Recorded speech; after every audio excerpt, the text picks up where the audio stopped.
America has a problem. Pick up another you call in the parking lot to song. Are you with me? You're standing with the roof gone. I pull up like Jimmy Neutron. Can you pick it on the phone? Like you haul and I know you need to go slow.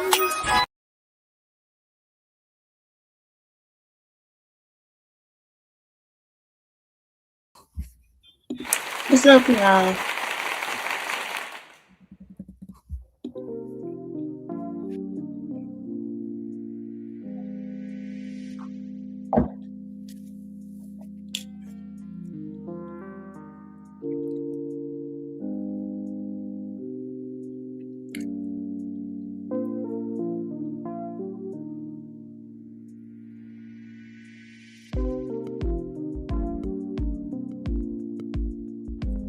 Good morning. Happy MLK Day. Who they trying to take away, but you can't. Because he did a lot too much. And you trying to mess with civil rights, but you can't.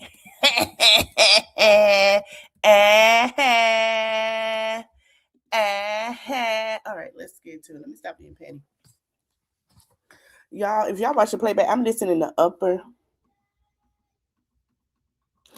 about Dro. If y'all watch the playback of this, I'm still trying to find the information with Lulu. So give me a minute. I'm trying to find her last name so we can get into this paperwork because it's not Davis. They were never married. So that's going to be a little hard, but I'm going to have to do some digging today. And it may be this afternoon or this evening we go ahead and drop it. Now, I wanted to do this because I wanted to have a conversation with y'all. I know we talk all the time. I have told y'all that white capitalism, I'm sorry. I mean, that's already been here. Christian capitalism is in effect.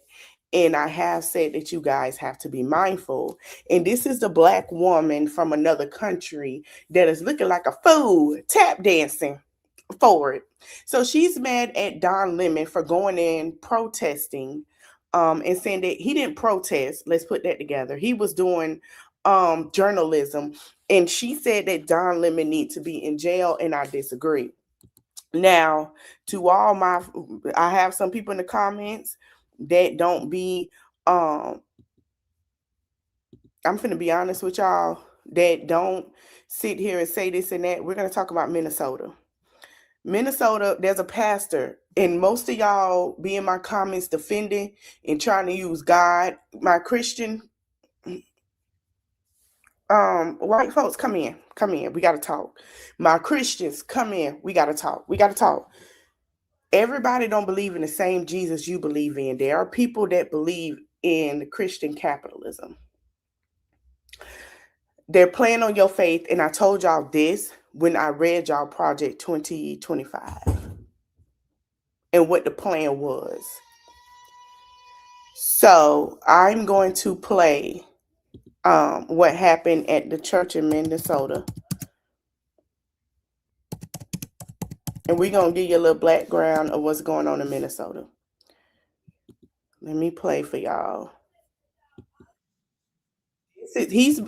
Don Lemon has been out here talking to the protesters. He's been out here going through, because they've been protesting since Renee Good, right? So I'm gonna play this for y'all. And he's been out here doing his journalist work. He's a journalist. He's a private journalist. So we're gonna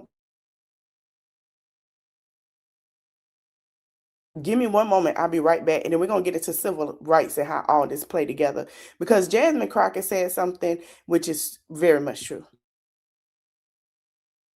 And that is secret, that they invited folks out. This is Operation Pull Up, more of a clandestine operation. We show up somewhere, they don't expect us to come there, and then we disrupt business as usual. So right now it's kind of mayhem. We're not part of the activists, but we're here just reporting on them. Did they explain to you why they're here? They did not. They said that there's someone here, Easterwood, someone who is a member of ICE, and he's a pastor of the church. Our church had gathered for worship, which we do every Sunday. We asked them to leave, and they obviously have not lived. So this is what the First Amendment is about the freedom to protest. There's a varying array of views in this church on politics of immigration. Recognize the complexity of the issue. This shows you just how divided America is. When you look at the protesters here, and then you look at the people there who are praying, and you know what was the interesting thing? If these two groups could just get together, they might figure out what to do. I don't necessarily agree with everything that's going on in the Twin Cities right now, but I don't think it's good to fight fire with fire. I think it's good to speak up. I think it's good to protest, but I think it's better to do it in a peaceful way. Yeah, that was interesting to watch. They're going to try to kick that man out that church. Watch This guy here, look, he's hugging his kid. And, you know, I've imagined it's uncomfortable and traumatic for the people here. They think you lost and this didn't accomplish anything, and you went into their house, the house of the Lord. The reality is the house of the Lord is a place where love lives. It's not a place where you can have a pastor masquerading as the director for the field office of ICE in St. Paul. This is an operation that is secret, that they invited. So it seems like Nicki don't know the full diagnostics of what's going on. And I feel like personally, she gets a call from her best friends if they feel like somebody is being attacked. And what they do is they weaponize Nicki Minaj. They use her as a weapon to weaponize against people because they have watched her have rap beef. And I told y'all that. Folks out. This is Operation Pull Up, more of a... Don Lemon is a LGBTQ man. He's not going to argue with a woman. He might state his piece, but he's not going to do all of that she wants to do. Nicki like to argue with men and have beefs. And start with men lately. Remember, she said she liked to argue with men. She liked to argue with women too. Let's be clear. But for you to piggyback and run to weaponize and go to somebody who created this, that has a problem with civil rights, and we're going to get into it, and don't respect your country. And that's why Trinidad is upset with some of the leaders, because their country was spoken bad on and disrespected. And here you go tap dancing like it's nothing, like this a circus and you're the clown at the circus show, is very, very disturbing. And y'all barbs, I need y'all to get on y'all toots and toes and stop tap dancing with her and defending her. Have y'all noticed that? And we're gonna talk about what they said that the child was the baby that's fighting for their life, is two babies, was protesting. That man said they were driving to go home and they decided to do tear gas. They was trying to wait to clear the road so they could take their baby inside the house out that snow. And they said that it was the family fault. But she's tap dancing for them. Barbs, y'all got a problem and y'all need to fix it with y'all girl. Y'all need to stop tap dancing with her. Clandestine operation. We show up somewhere. They don't expect us to come there. And then we disrupt business as usual. So right now it's kind of mayhem. We're not part of the activists, but we're here just reporting on them. Did they explain to you why they're here? They did not. They said that there is someone here in Easterwood, someone who is a member of ICE, and he's a pastor of the church. Our church had gathered for worship, which we do every Sunday. We asked them to leave, and they obviously have not lived. So this is what the First Amendment is about the freedom to protest. There's a varying array of views in this church on politics of immigration. Recognize the complexity of the issue. This shows you just how divided America is.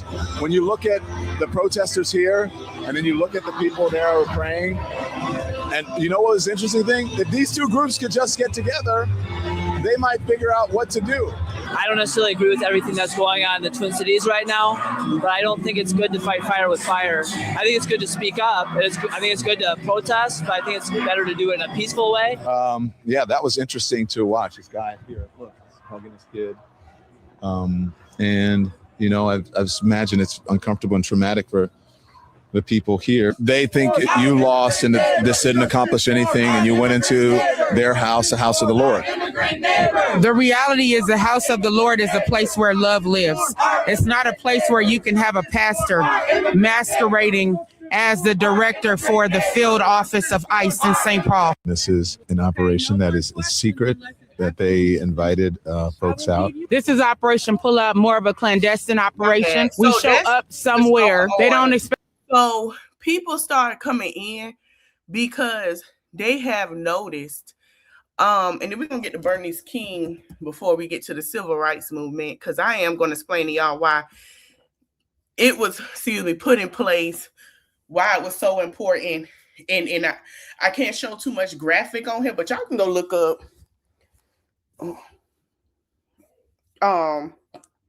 what they did and why it's so important, and what we never recognized. Our ancestors, with civil rights wasn't that long, your grandparents, your aunties, your uncles never weaponized their rights to be recognized as a human being or a race and a gender. They never weaponized that against them. It was weaponized against us. And I want y'all to understand that.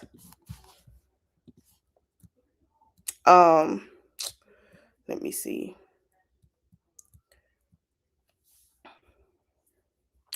They saying that Minneapolis police are still in waters. Where is that video?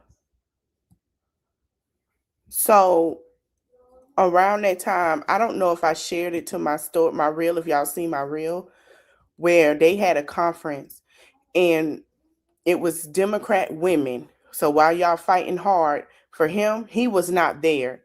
And I love Tyrico. I got no heat for him. But I wish he was there to stand with this woman, because they are running a race that's very important, right? And people look at that. Now, there was, let me see if I can find the one about the baby they got. Yes, a baby that is fighting for their life because the baby got gas, tear gas in his system. The baby looked like it's about probably, I say, 5 days to 2 weeks old. Yes, 5 days to 2 weeks old. I know you lying. He brought Netflix. Oh, hell no. We got to get him to force to sell, because how he just going to bombard? Ooh. So Trump brought Netflix and Warner Brothers. That's why somebody say, well, they should sit here and take away, make him force to sell, which is true. Let me go to on site, because I want to tell y'all what Nicki said. So let me tell you how Nicki got into play of this. Nicki ain't said nothing about when this man said anything about taking away civil rights. Nicki ain't said nothing when this man, I don't know why the Barb's leaving, come back in here. When this man sat here and said that Black people use civil rights to weaponize against the white people, and the white people even disagreed, because guess what? There were some white people that did the march. Insert picture. Y'all see them white folks march with Martin Luther King in Selma, and we're going to talk about that today. March with Martin Luther King in Selma on that bridge while they met up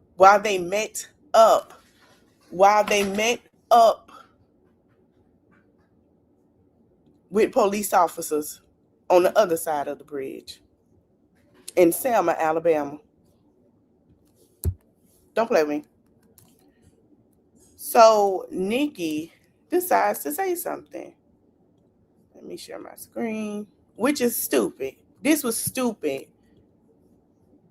This is stupid. I don't agree with this. This is stupid. Child, I don't know what it is. Nicki ain't been saying nothing this whole time. Nicki ain't saying nothing. Nicki ain't spoke on nothing. Nicki ain't talked about nothing. And then this is why I unfollowed y'all favorite medium. She's speaking her mind, but you want to weaponize another thing. That's why I stopped following her. Y'all can follow that lady if y'all want to. I ain't following her. Y'all pay attention. Oh, she's speaking her mind. She's speaking her mind against black people and tap dancing with this man with her thoughts on black people. So you agree to that? If she come out here and say she's speaking her mind, and then you go, but I don't agree with that, but she got the freedom too, I'm unfollowing. I'm sorry, because I know where this shit was going. Nicki Minaj goes off on Don Lemon at the church protest. Cover says he would never do that to any other religion. That's not true. That's not true. Don Lemon is disgusting. How dare you? I want that thug in jail. He would never do that to another religion. It's shameful. It's shameful to interrupt. The Civil Rights is investigating potential violations of the Pharaoh Face Act by these people, desecrating a house of worship and interference with Christian worships. The Civil Rights are not investigating these people. And I'm going to tell y'all what the Civil Rights stand for. Now they want to weaponize. You know, Jasmine Crockett said this last night. She said, pay attention to how they distract y'all with the key words they use to make it look like civil rights is helping these people. Civil rights don't condone this. Black Panther is part of civil rights. They don't condone this. I don't know who this lady is, but she's a liar. She don't know what she's talking about.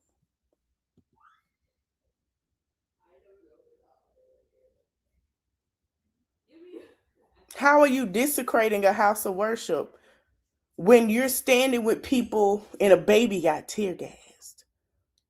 A black baby. A public gathering of Christians in worship. But there were folks who will say, I have to take care of my. So Pam Bondi wants to go to the civil rights when y'all just sat here and said civil rights did something wrong to try to help. I don't agree with Pam Bondi. She don't know what she's talking about. That's the lady I'm talking about. She don't know what she's talking about because this lady is telling y'all, saying, hey, Pam Bondi trying to use the civil rights against this, and civil rights ain't even for that. It's really not. okay, but listen, we live in there's a constitution and the First Amendment to freedom of speech and freedom to assemble and protest. We're here to worship. We're here to worship Jesus because that's the hope of these cities. That's the hope of the world is Jesus Christ. But and y'all are the same ones that say that y'all will deport Jesus Christ. So Nicki, this is why we go off on you, because these are the same people that say if Jesus didn't come here legally, they will make sure he deported. Oh, Nika, come here. They said if you need the proof and you go on Spaces tonight and you feel some way, I hope y'all record it. I will personally pull that up for you, baby. I got a lot I can pull up with you. I love receipts. I'll be like Mariah. Do you want the receipts? Do you want the receipts? I got the receipts, baby. I got the receipts. If you want them, I got them for you, sweetheart. Because I feel like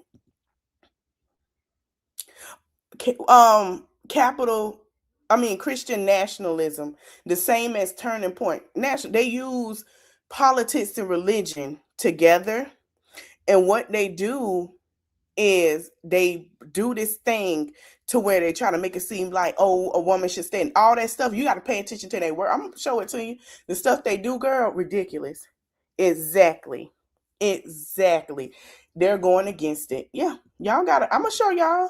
I got time today because I'm still trying to find old girl mugshot from Miami. But I'm going to show y'all. I got y'all. Because I'm working hard to find that too. I got y'all. But Nicki, I got the receipts. So this is why we looking at you like, what the hell are you doing?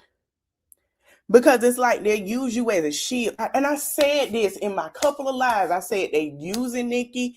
They love to put a black woman in the front to weaponize her to their belief. Meaning they don't like black women. We have seen it. And I'm not going to name others that have called him out. And then you see them right back over there because they're weaponizing them to try to get to black women. And the black women are saying, no. You, first of all, black women are waking up to I'm not going the extra mile. And women are starting to wake up, because a certain women, all races, they coming. If y'all be paying attention on TikTok when they talk about it, they coming and waking up. They saying, no ma'am, I ain't that desperate for it.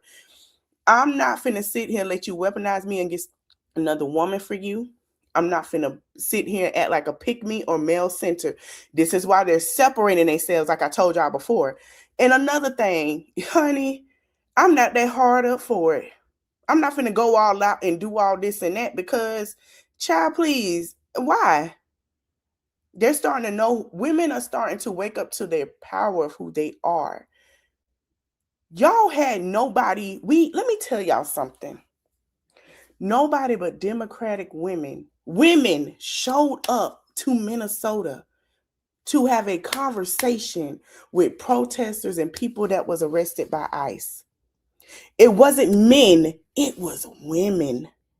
White women, Asian women.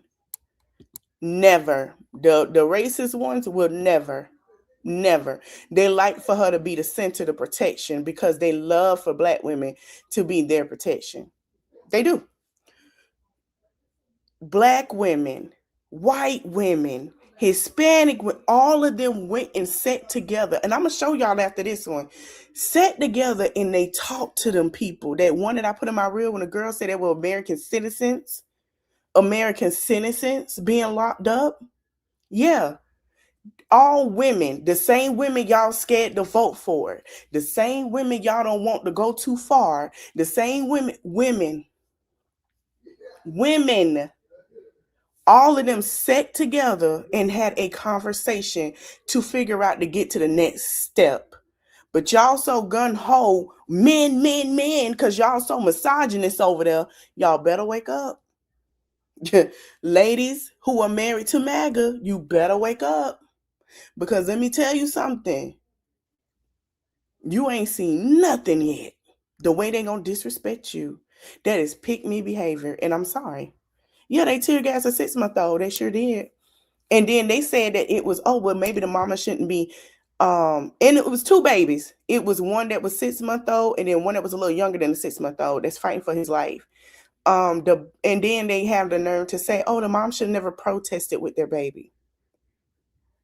They weren't protesting. Them folks was trying to go home to get their babies out the cold. This how I know they have nannies or people watch their kids. They don't be in their kids' life. Listen to what they be saying, especially when they make these decisions about food. When the last time y'all heard kids ask for candy before a hot meal? I was just watching a content creator yesterday, and she said, baby, we go through, I hope she don't mind me saying her name. But she was saying that she go through cereal. We had a conversation, and she said they want noodles. And she never said they asked for sweets or candy. She said they want noodles. They be wanting meat. They be wanting cooked food, and hot dog, stuff like that. These kids are not asking for candy like that. They're not. They don't ask for that, baby. They see you with a chicken salad. You want some? Yeah, I want some. I was on my phone with my friend. She cooked. He said, yeah. Then he was telling on his sister. He said, you cook? I want some. He's 4. They don't want candy. They want food. They don't mind having candy, but they don't want that. Some of them children want seafood bowls. Y'all seen a little boy at seafood bowl? They're talking about at the table, getting ready to eat seafood. Y'all seen when the lady was like, you can't have none, and the baby was like, I want some. What? They will eat a steak, fried shrimp, and some fries. They don't care. And mac and cheese is the norm. Who not? Mac and cheese galore. Baby, you get that baby back. My son has been a baked mac and cheese and fried chicken baby since my mama fixed him a plate, his first plate of it. That's all he want. Collard greens, fried chicken, mac and cheese. I could be like, all right, we going out to eat. He was only 4 or 5 years old. I'd be like, we going out to eat. We'll go out to eat. He don't eat that food that we going to eat. But when he get to that house and we're cooking, baby, he tearing that food up. My son was 5 eating crabs, blue crabs. They don't want. I said, y'all want some nuggets? No. We don't want that. We want the crabs. We want the corn, the potato. Yeah, my niece and son, who? My little cousin say, man, listen, they want food. Oxtail fall off the bone. Can I get some? I want some cornbread, some rice, some chicken. Yeah, broccoli. Kids like broccoli. And if it's with cheese, and then they grow up to learn to like it without it. Like my son now. My son used to eat it with cheese. Now he eats it without the cheese. He ready to make the cheese. Broccoli and cheese. Okay? That is a mac and cheese eating thing. I can't keep any. Bananas, baby, apples, oranges, bananas, mango, papaya, dragon fruit, all that go through my house. We can't keep that. Cantaloupe, kiwi, even the dog eats stuff. He eat apples, pineapples, strawberry. We can't keep that. Baby, that's gone. Even when they were younger, we couldn't keep that. They started learning their palates. And if y'all start try it. Give it a fork, give a toddler some fruit that they can have. They're not going to ask you for no candy. You're not going to have no fruit by the next day. Okay? So, FYI, don't think that they won't candy. They don't really care about no candy. Just because nigga kids don't even want freaking candy. Okay? Come on now. Y'all got to pay attention. These people had, child.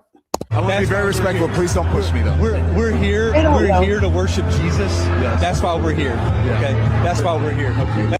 You can't worship Jesus and you playing with the devil. You can't.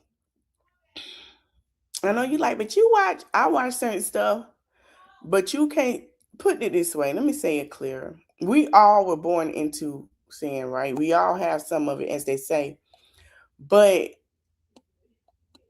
you can't worship somebody when you go and do something ungodly. You can't tell a church, come as you are.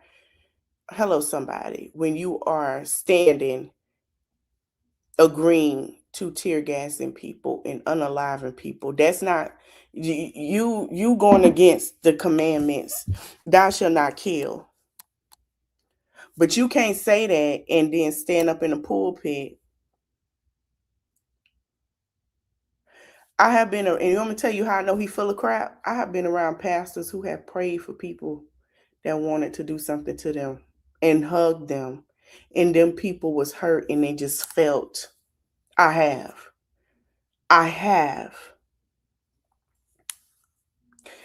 This is, listen here, Christians. Y'all, I be telling y'all, because when Krishan Rock cried, and I know that y'all do this, Nicki weaponizing God to cover her mess. Krishan weaponized God and Jesus to cover her mess. Yes, I said it. I need y'all discernment ain't hitting. I don't know if it's a disconnect. I don't know if you're in love with the religion and you're not in love with Christ. If you had a relationship, you're going to know when somebody playing with you. And I told y'all before, watch how these people come out and weaponize God as a defense. There are going to be some people that turn because they want that relationship. And there's going to be some people that turn because they're weaponizing or they're scared into it instead of having a true relationship.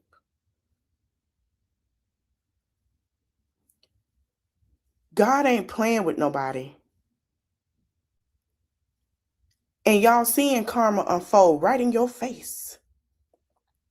Stop playing with God and Jesus, Devontae Christ.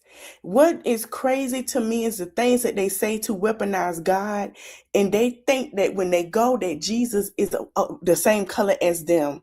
Would it be crazy if we see Jesus and he's a black man?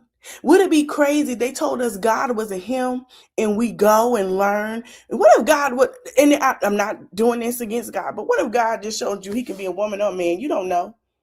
What if? Then what? What you gonna say? Then what? Y'all sitting here doing all this stuff, rooting for these folks. And the moment you get to the heaven of gates, Mark tell you ain't coming in here. I did everything. You're not coming in here. Mark is going to stand there to tell you that. That is who had the gates, okay? Allegedly, it's Mark. Malish, how you know? It's Mark. Mark out the Bible. It's Mark. Okay? Okay? All right? Okay? You can't go sit and look at God and how he looked and then go see Jesus and ask questions. And then you sit here, you got all the angels, even the angel, I think it's Uriel, they don't talk about, because if you really know who angel is it Uriel or Ariel? It's one of them.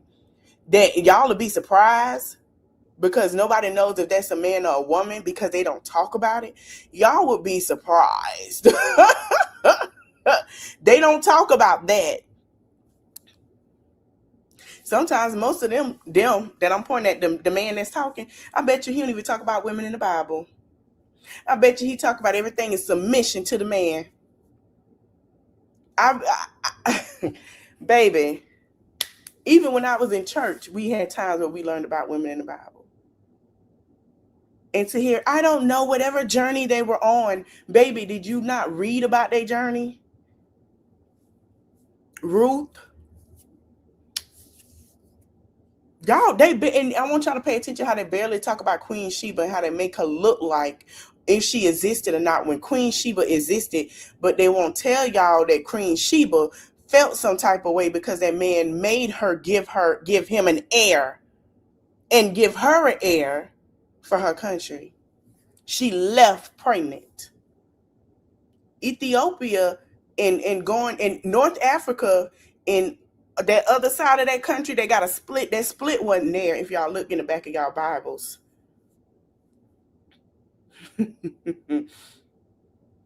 But they sitting here on God's land. Come on, y'all pay attention. You can't get mad at a whole state under government that's on God's land that hasn't. If y'all watch Stars of Sunset, they've been told y'all how they are. They've been laid the footwork. Go back. It's an episode when they wanted to visit and they went and they couldn't even go inside the city of there because of the fact is they were told that if they leave and how the government had treated them and their family because they left to go look at that episode. I knew then what it was. Y'all can't tell me y'all don't pay it. I know it's a lot going on and your mind probably skipped, but go back. Because when I tell you, you can't be talking about, yes, God and Christians, but there's Christians being tear gassed in their face. Hey, CC Life. There's Christians being unalived over on where y'all talking about free this and that or going against. Yes, Christians over there. Y'all don't read enough for me. And I'm a little concerned. I'm concerned. I'm very concerned. And I feel like y'all more focused on toxic television than picking up something and reading it and doing your research. What I want you to correlate together for me. If y'all read your Bible, I want you to put your stuff in Google. Exactly where these places are and what's going on today.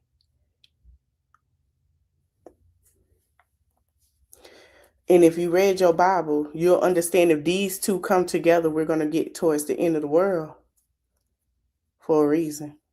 That's a sign. Let me drink my tea. I am tired of him too, child. I seen evil people, but I knew that man had an evil nip in him. I never watched his show. I couldn't watch it. I knew he was evil and masking his evil then, and he couldn't keep masking it long enough. I know there's some things he did behind the scenes because when people left that show, they stopped dealing with him. And they had to sign NDAs about that. They sure did. And they had some stories to tell about who he was. He's a character. He's a character. He's one of the people that, yeah, he passed that, but he's one of the people that he feel like because I have been cuddled. This is why I say you don't cuddle men. too long. He's been cuddled, and he feel like he can gatekeep and go past. And he is very misogynistic because he's been very cuddled. And I have to say this, I'm not trying to be funny, but he might have some mama issues. Okay? That's what we're about. Don't you think Jesus would be understanding We're about and love these folks? We're about spreading the love of Jesus. But did you try to talk to them as a No Christian? one is willing to talk. Okay. I have to take care of my church, my family, so I asked that you actually would also leave this building. You don't want us to Unless you're here to worship. Unless you're here to worship. I'm always worship. I'm a Christian. We're here to worship. We're here to worship. Okay. Thank you very much. I appreciate it. The man ain't cuss him out. The man did his job of asking for the people. Nicki, what the hell are you talking about? And Chucky said, stop using him for bull crap that he won't sign to. Because Chucky would never sign to this. Chucky would have just, everybody, if he don't like it, he would have just, okay?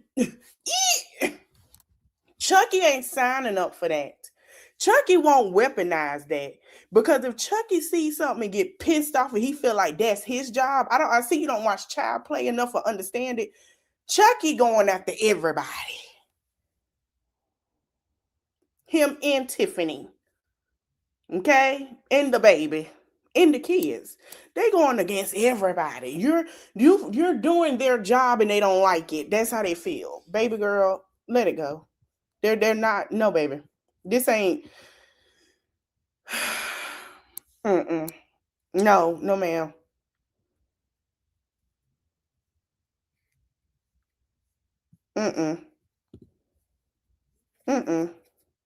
No. Let me see what everybody had to say about Nicki. We're gonna be on the long live today. This is why I kept saying in my other lives during election, please, y'all, pay attention. Pay attention. Focus. Please pay attention. Pay attention. Pay attention. Pay attention. Pay attention. Please pay attention. Look at the pattern. Wipe your face. Pay attention. They're not. And what made me so upset with the Christian people, y'all hear somebody say Jesus follow their knees and cry. Y'all, yes. And I know God be like, what are you yesing to? Pay attention. No, baby. Sometimes I know God be like, Lord have mercy. Hey, I know God be like, Jesus, my babies, they just, oh Lord. I know God be like, they ain't listening. They got no discernment. And they just, what I believe discernment is listening. Listen. Pay attention. This woman is tap dancing for a green card that she will never get. We have seen the pattern of this man make promises, even with a lawsuit. A man unalived himself and never got it. And he was in debt. Promises. He promised everybody another $2,000 check. And I told y'all that was the only one you're going to get because he's not giving another. Anything that go against y'all is a promise because he felt like, and I paid attention when it was given a check. That was a way of saying, I give you this, but when I come back, either you get my vote. Brian Kemp did the same thing to Georgia. That's why Stacey, let's be for real. And then when I spin the block, I don't have to do nothing for you. That's a negotiation for me to sit here. And when I come back to do whatever I want to do to you. A lot of people caught on to that because that's the same way a man to sit here and say, I bought you the bag. I know I did this, but I brought you another bag. I know I messed that one up. Here you go. I got you another one. God complex. Break your phone. What happened to my phone? What happened to my bags? What is this? Oh, I don't know. You don't know, but I got you another one. The fuck? Yeah. Oh, I just bought you another phone. Oh, you not gonna? Yeah. Yes, I said it. Yes. Yes. That is a prime example. Women do it too. Just like when somebody do something for y'all and y'all don't like them to throw it in y'all face, y'all got to start using that tactic to think about that too. Because it's the same tactic. Nicki Minaj got out of her hibernation, first tweet of the year. And we're not talking about any New Year's resolutions or any announcements of the first single rollout for this album that's supposed to be dropping in March. No, she's calling for the arrest of Don. Stop. If she had a rollout, a single coming out from that album, Nicki Minaj would have talked about that single and gave a example. I really don't think y'all getting the album. I don't want to listen to it because I already know who she gonna be talking about on that album, and y'all gonna be so disappointed. So she can get her green card. If I was y'all, I'd just keep my money. Lemon, let's get into it. She said, Don blank sucking lemon is disgusting. How dare you? I want that thuggin'. I got to pause in between. Y'all know that. Nicki, you can't call nobody on sucking nothing. You know what? A lot of people have said they been feel like tears rolling down their eyes. A lot of content creators was like they just have an emotional day. I was listening to Morgan, she cried. There's a couple of them I watched, they just cry because they like, what is this? Like they have tears. I had cried, and it's not that I think I felt how our ancestors feel. They're crying because all the work they did to make sure y'all good, and y'all do this and tap dance behind this, tear gas in their face, water, dogs. It's a lot they've done to fight against this. Even meeting up and waiting to get tear gassed, churches being down, and they feel, and certain content creators, and I felt this a little bit, felt like they were helping the world burn. But to be honest, I want to say this to y'all, we're not helping it burn. We need to help light a fire that things that we can't keep accepting for it to continue to burn. Don't think you're helping it burn. Remember, you are continuing to not help it burn, but for people to understand, because the more you apply pressure to something, the more you get a result, right? Don't feel that way. And I want y'all to think about how Black Panthers right now are feeling. They're standing and fighting. They've been fighting for years. Civil rights. They felt the same way. But how many mistreatment can you get? I think we were, and I'm gonna be honest, as a millennial, it does hurt me because I grew up hearing, oh, let's be like MLK and let's all sit here and let's love, let's all be together. And come to find out, that's a fucking lie. We have been lied to on our childhood. It's okay. We are lied to in our childhood because they promised us, oh, you love everybody love you. And when you get older and your eyes starting to open, that is a damn lie. Everybody don't love you.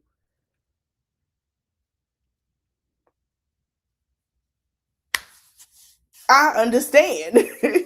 Jail. Okay, she's clutching her pearls like a good old Karen. He would never do that in any other religion. Lock him up. Let's give a bit of context, okay?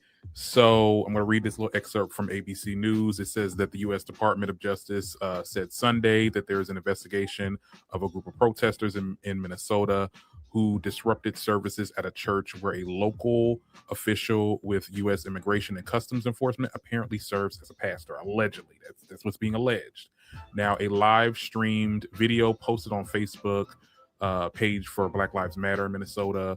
One of the protest organizers shows a group of people interrupting service at the city's church, St. Paul, by chanting "Ice Out" and justice for Renee Good, the 37-year-old that was fatally shot because of some ICE agents. Okay. Now, the protesters allege that one of the church's pastors, David Easterwood, also leads the local ICE field office overseeing the operations that have involved violent tactics and illegal arrests. Okay, so the reason why Don Lemon is a part of this is because he was covering what was going on. Yes, he was there. Yes, he was, interviewing people from both sides. He actually interviewed the pastor. Exactly. And he was exercising some good journalism and actually putting him to task with some questions that the pastor did not want to answer and caused him to, kick out Don Lemon. But because he did that, I guess that triggered Nicki to be like, oh no, you're a part of this and you were in on the whole thing. Nicki, they could come to your house right now. And that promise wasn't given and come to your house, knock on your door and come get you. Because you done told the whole world you don't got it. Then what? Then what? And send you right to Trinidad with your baby and your husband. Well, you're not your husband, but your baby. Because he is targeting people that were born for immigrants too. And send you right back over there with you and your baby.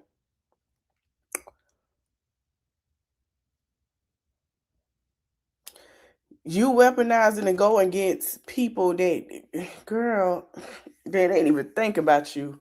It's crazy work. There were other publications there covering the situation, covering the protest. Was. Let's not act dense. Exactly. Let's not act dumb. If they're going to investigate Don Lemon, then they need to investigate all the other news outlets that were there covering this damn protest. Don Lemon was exercising his right for freedom of speech. Just like you were exercising your right, calling him a cocksucker. And honestly, I don't know how I feel about that, given your damn political views and how you feel about us for real. That's how she feels. I don't know. It seemed a little phobic to me, girl. I don't know. Okay, so Nicki Minaj got out of her hibernation, first tweet of the year. And I mean, the people telling the barbs, people telling the barbs, and people like, oh, she's not wrong. She is wrong. She's wrong. Exactly. Imagine that. The orange man has said civil rights was a sham against white people. This girl ain't said a damn thing. A damn thing. But the moment she see Don Lemon, she come out her hubbard of a dark hole and all of that from jumping on her man peen and sucking all on him all night and day. She decides to tell y'all that Don Lemon was doing something wrong to the Christian church when they are using Christian nationalism to get into the Christian religion. Not knowing that Christians and Christian nationalism are two different things. And let me share with y'all it is before we get into everything. Because like I said, I'm going to be on here a little long today because I'm sick of the ignorance. Sometimes I just look at people in the sight of my mind and I just go,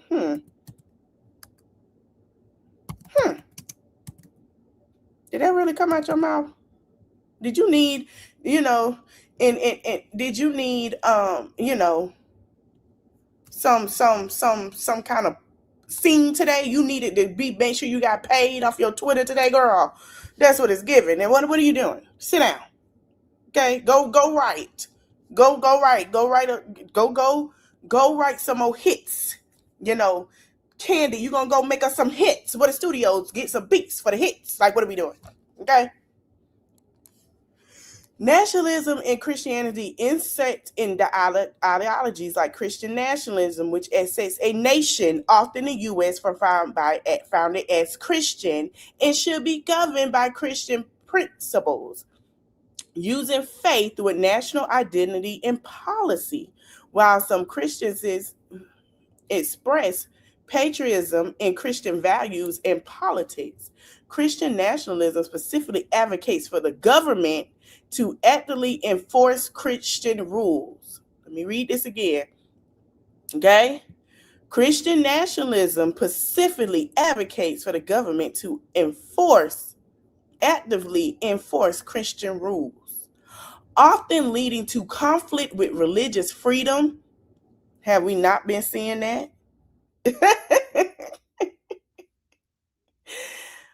Democratic separation Have we not seen that? Oh, black people, y'all know we were Republicans, but y'all ain't tell how we moved on during the civil rights. But y'all for to educate y'all today into the Democrat Party. Hold on, wait, because y'all love that one lad. It's very entertaining. Even y'all, for the ones that say Amanda feels, some of y'all, oh, Amanda does too much. But Amanda told y'all that we weren't always that, and we crossed over. Amanda said it. A lot of y'all black activists now who are talking and standing up have said this. Keep reading. You're missing some parts. Okay? Often leading to conflict with religious freedom. Democratic separation.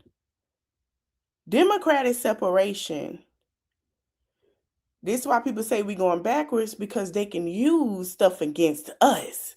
Y'all didn't pay attention because y'all don't read. Of church and state in inclusivity and sometimes overlapping with white supremacy. Overlapping with white supremacy. Okay? Even the white people talk about how bad white supremacy is. They don't agree. Let's continue.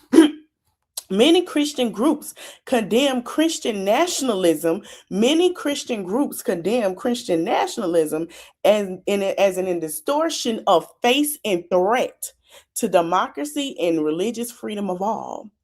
Belief in Christian nation. The core idea that the nation was found by and for Christians, when America is supposed to be free, land of the free. Okay. Reflect a Pacific, often protest version of Christianity in laws and culture. Fusion of church state seeks a close union where government defends they're very demanding to defend Christians' identity and public policy and social being. Often promotes policies like banning books, the history books, your Black history books and all that, those are banned. And believing we all are one. But if we want to call you an in and have you tap dance for us, that's great. Y'all pay attention. This is what they're saying in the context that I'm reading to you. Okay?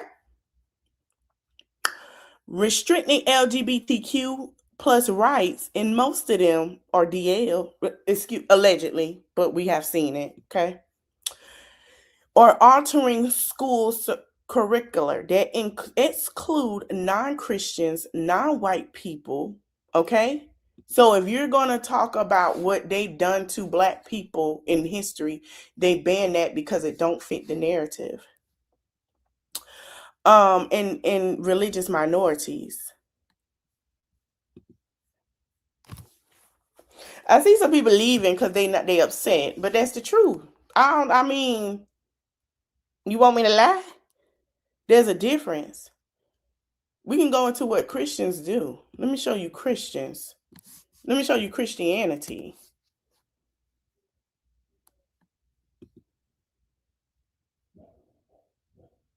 They say salvation, Son of God, reading the Old and New Testaments, believing in Jesus and the Trinity. Ain't no way on here it says that they go against you for their political view. I never read that.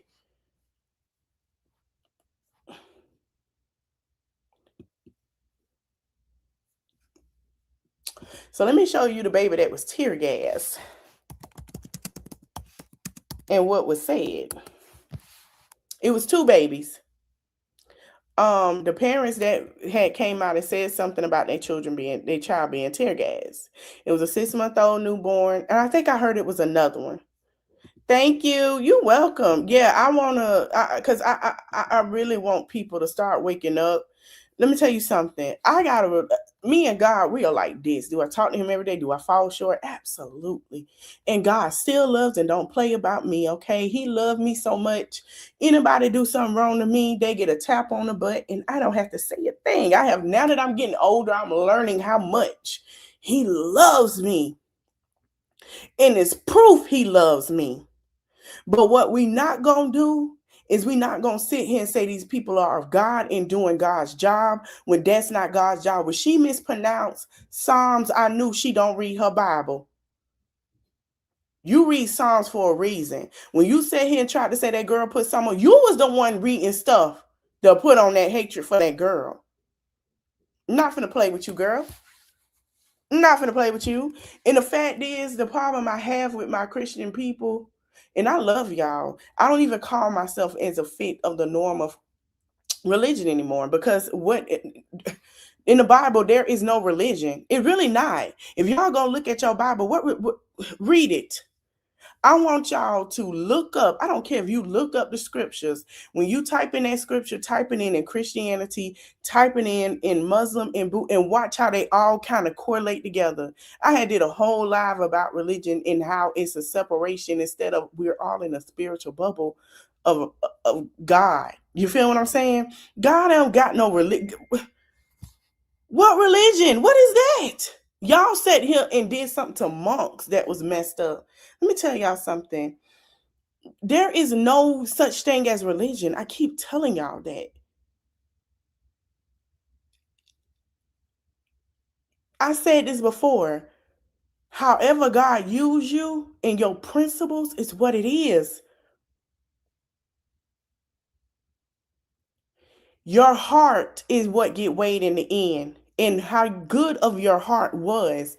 It has nothing to do with somebody else and just because they this and that. What did your heart say? That is the question. It got nothing to do with what you thought fit for the norm. It's your heart. They asked about your heart. How good did you treat people? You saw Billy on the street. He asked you for a sandwich. You said he was dirty. Did you even pray for him or even say, can't make you a sandwich because I stay far, but I'm going to pray for you? No. Did you at least say, you know what, I'm going to go to the store and I'm going to pray for you? No. You decide to lock Billy up because he's homeless, because you decide to stand with a system that affects Billy and your darn self. There's self-hatred as well. You got to be kidding me. Oh, well, he's gay. Okay, what that got to do with you? And I be asking that. Oh, well, they're gay. What does that have to do with you? Is you gay? Do you like it? Oh, that's none of your business then. Is God gonna ask you why Tyrone gay? He's not gonna ask you that. He'll ask Tyrone when it come time. And I bet you one thing, he probably wouldn't give a darn if Tyrone was gay, as long as he know who he is and love on people. Huh? You too self-righteous. Pipe down. Because it looks ugly. And I don't like it. God don't like nobody too self-righteous. He really don't. Let's be for real. And he ain't fond of the pretty either. He don't like ugly and ain't fond of pretty. It's just like lifeless, like he had like foam like around his mouth. Nobody wants to see their kids like that. But these the same, and I'm gonna show y'all what y'all said about this, what they said about this woman about this baby. Chaotic moments in North Minneapolis Wednesday night as chemical gas, flashbangs, and fireworks were exchanged. We were leaving South Minneapolis from our son's basketball game at Anderson Middle School. As the night unfolded, we started to see, lights and stuff. One North Minneapolis family trying to make their way home. Like, even trying to leave, I couldn't go backwards, forward. None of it. It was like I was stuck. Destiny and Sean Jackson, along with their 6 kids, had just left the nearby grocery store after the game when they turned onto Lyndale. Sean says they tried to take a side street after they saw the crowds. There's nothing we can do if it's blocked off. Sean and Destiny say they were stuck between crowds of protesters and law enforcement. When law enforcement tried to disperse the crowd, all we heard was boom, and every airbag deployed. They say a flashbang went off near their car as tear gas enveloped them. And I was screaming to my oldest son, Sean. I'm like, get out. Like, I can't, Mom, and I can't breathe. Destiny says bystanders pulled her into a home to check on her as she screamed that her 6-month-old child was still in the car. He was just like lifeless, like he had like foam like around his mouth, and you can see. So I gotta pause. 6-month-old, y'all know their immune system is not the best. At 6 months, y'all know your baby is just starting to eat certain foods because, as we know it,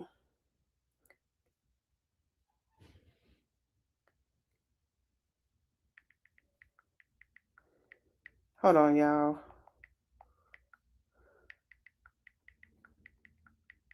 Babies can't eat certain foods. You're still figuring out what they're allergic to, what they can't have, because their immune system is getting prepared as their body grow. This is a toxic chemical they're using to do this. So imagine you have a 6-month-old. You're not supposed to, we don't know what his condition is, right? If he allergic to something, anything, because they do have certain tests at a certain age. And he's around tear gas. You already have one son saying he can't breathe because it's affecting him. They're trying to go home to get their baby out of the cold. This might be the only way through for them to hit their house, because imagine, and remind you, it's cold as hell. It's snowing every day. Imagine you're sitting here trying to go home with your baby and this happens.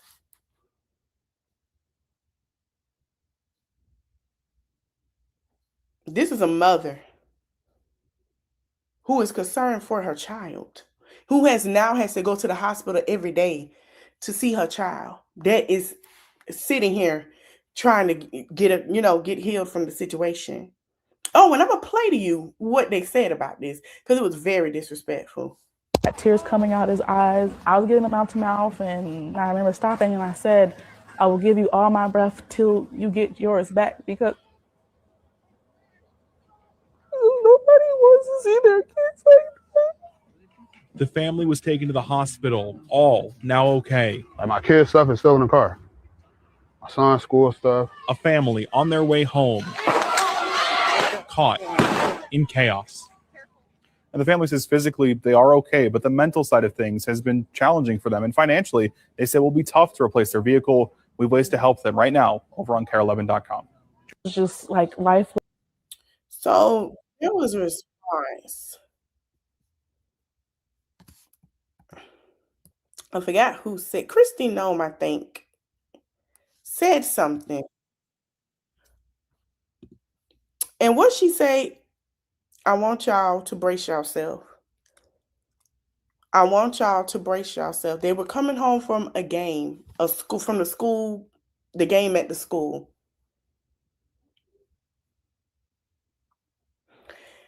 I told y'all who that woman was, and she put down her own dog like we in 1935. Brace yourself.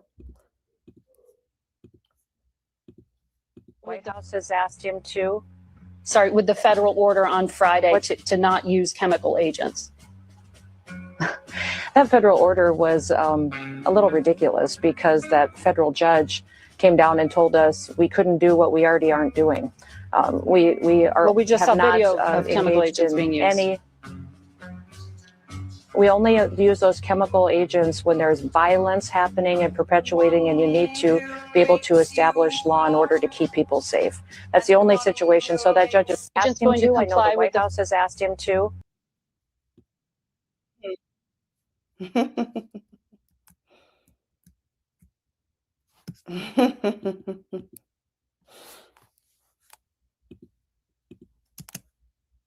Oh no, let me go to ICE response.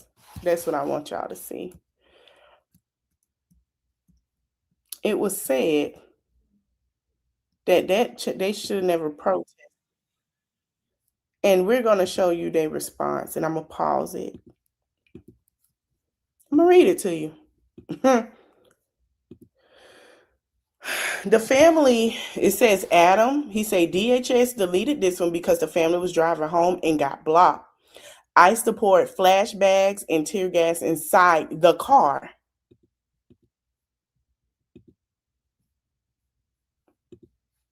The 6-month-old child stopped breathing and had to be rushed to the hospital. DHS did no investigation and rushed to lie to defend. It's horrific to see agitators bring children to violent riots. Please stop endangering your children.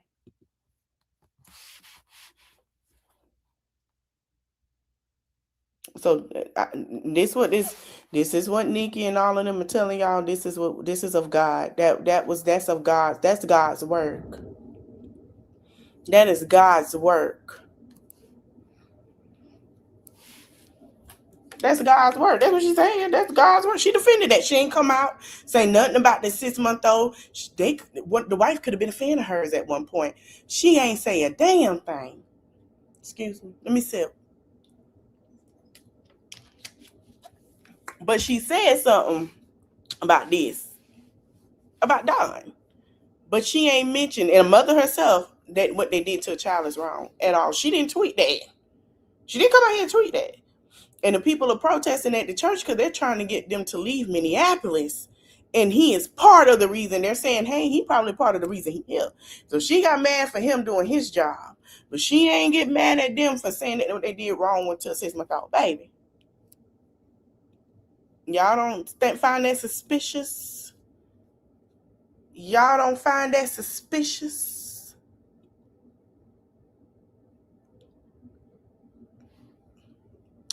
So Jasmine Crockett, the one that y'all hate so much, has something to say about this. We're finna slide on over to civil rights because I'm doing a much deeper thing today.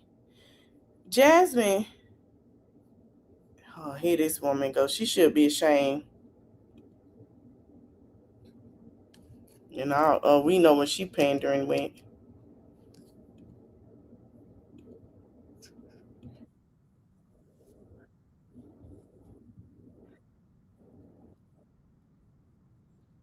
Hold on. There's a conversation surrounding Jasmine Crockett, but Deontay's Kyle is telling y'all that she is telling y'all the truth. And we, before we get to that, this was from her live. She broke down what was voted for. So y'all saying she need to go back to school and don't know her history. It's my auntie had to get me together. She say, Malish, she say there are two things different with Israel. You have Israel government. Jasmine Crockett said this, in Israel people affected by the Israel government. That is the truth. And I'm going to do a breakdown of that. That is the truth. Because if you pay attention, just pay attention.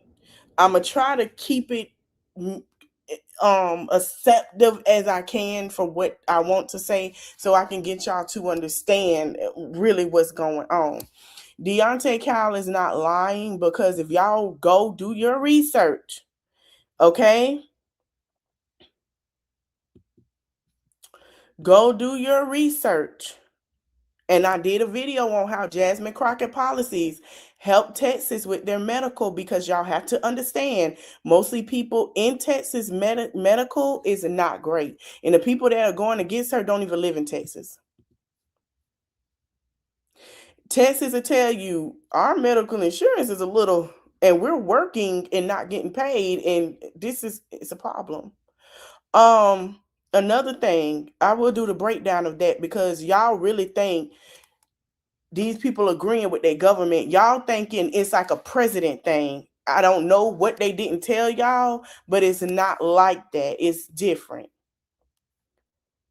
No, I ain't done, girl. We getting started. I ain't finished. We still here. I'm still going.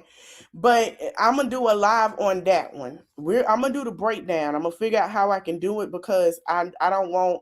They say if you speak out, they try to, and I don't want that. If I have to make a Patreon to give y'all a brief diagnosis of this situation and how it's two different things, I will do that for y'all, because I don't want y'all out here looking crazy. Because y'all out here looking crazy.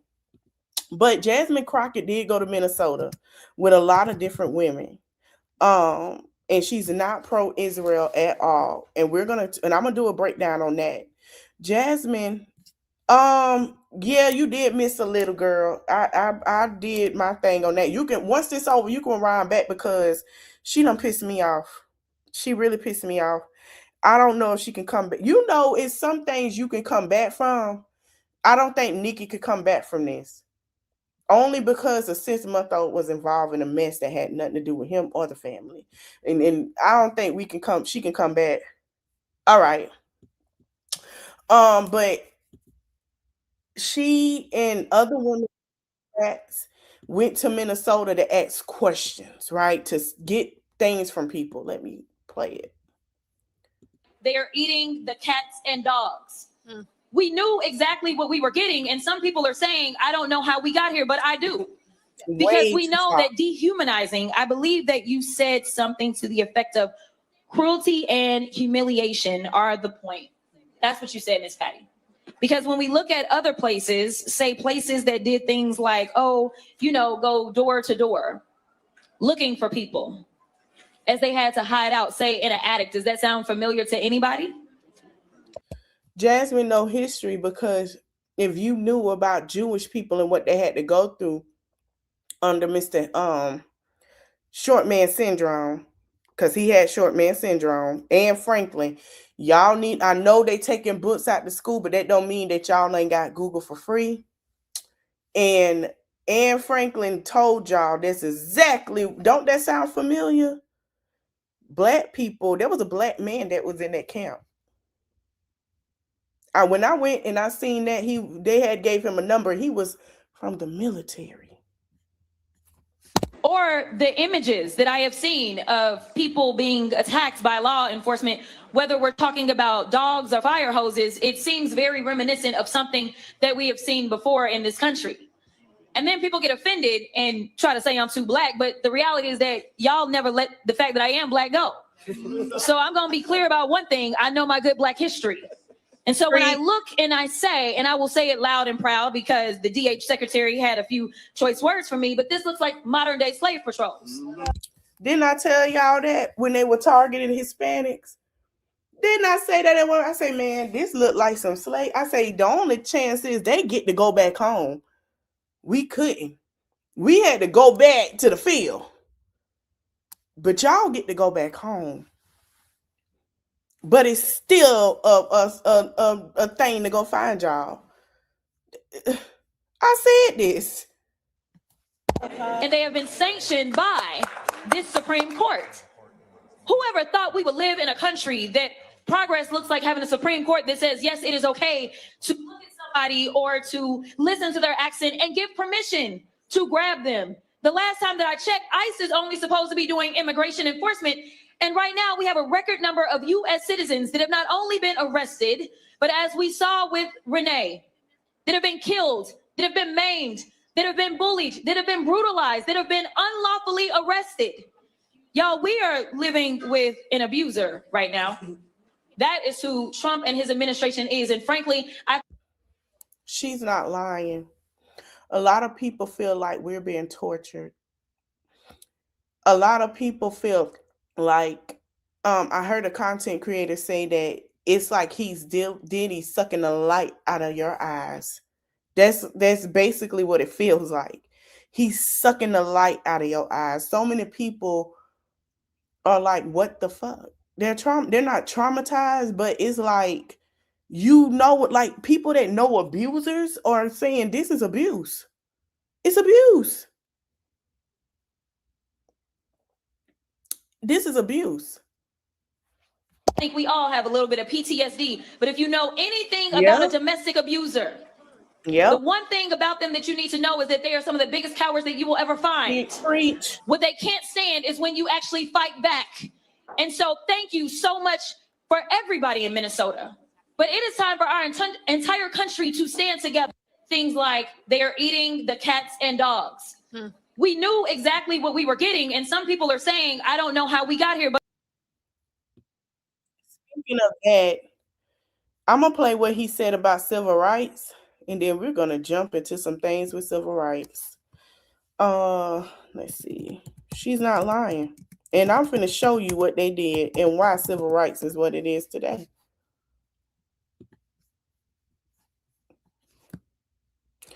It's very disheartening.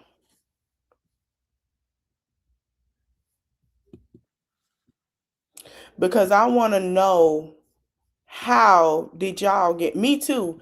And we're rooting for her here. Don't listen. It's a lot of people against her. And I've been telling folks, be careful what y'all read, because some of them people are not even in Texas. They're coming out with stuff about her, and you hear it about one candidate and they'll put it on her.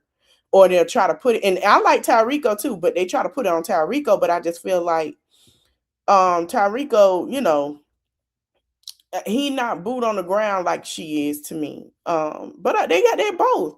And be careful of how people are looking at Texas and they're making their own assumptions because then they know that Texas will not be red much longer. I'm gonna play what this lady had to say, and then we're gonna get into the civil rights and MLK. On MLK Day, I want to tell y'all, if y'all do try to take your kids somewhere for free, you will have to pay, because he took that away on this man day. And the reason why you didn't have to pay, and I got to go to Miss Bernice King before we get into this, you didn't have to pay is because of the fact was that they wanted your children and other children to know who he was for free. Education is free, right? Why should you have to pay to be educated? Is MLK Day, and I'm so blessed and happy to be off of work today. However, our President of the United States said, no, we're not going to have free access to national parks today.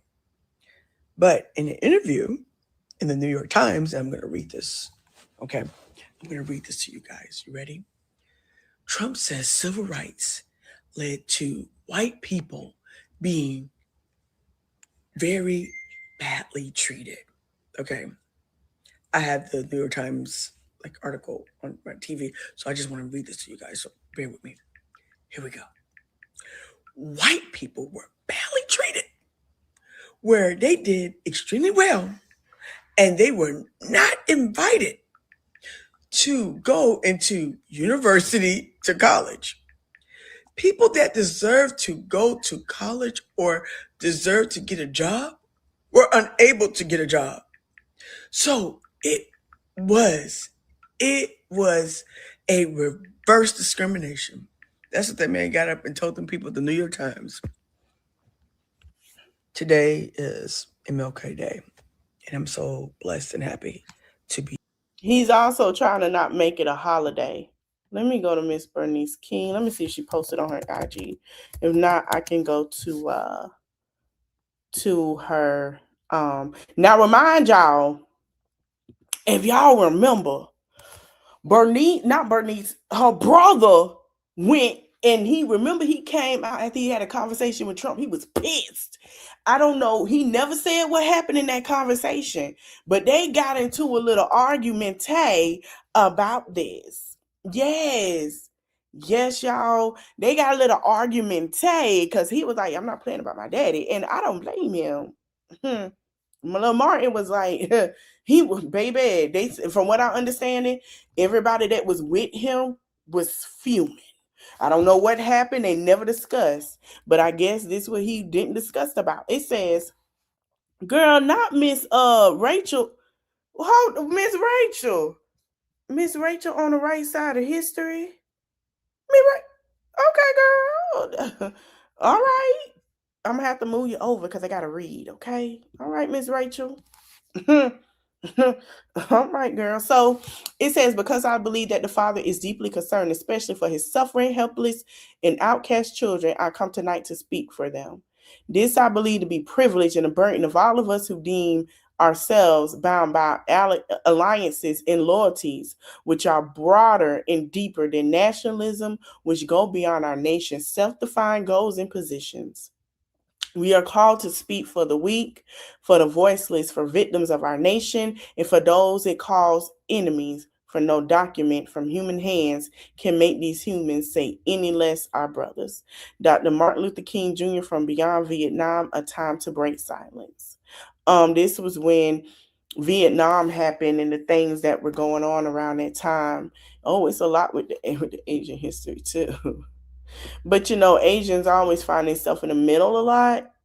And yeah. So we're finna go into civil rights. That's what we're going to today. So let me go into what happened with why civil rights was a thing. This is why I say we was never always red, and when we became blue. And then when most people became what they call radicals, who were just independent because of how there was some things that happened and how people switched. It was a switch. It was a switch. It was. Let me go into it. In the 1960s, it became a big switch.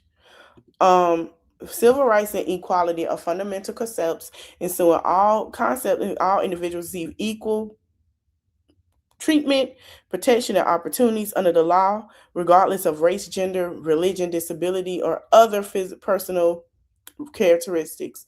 With civil rights laws enforcing these principles are like voting, housing, employment, education, aiming to eliminate discrimination and achieve justice for marginalized groups. So mostly when Black people couldn't go into a certain suburban neighborhood and they made them out, they would disqualify them because they were Black. They had a problem with that. There was separation of what suburbs you can live in and all of that stuff. Civil rights is the rights and privilege that guarantee equal treatment, protection from discrimination. A civil rights movement in the mid-20th century that fought against segregation, discrimination, leading to landmark legislation. So he's basically trying to take that away. And he basically wants to say that it weaponized against, the palm colored people.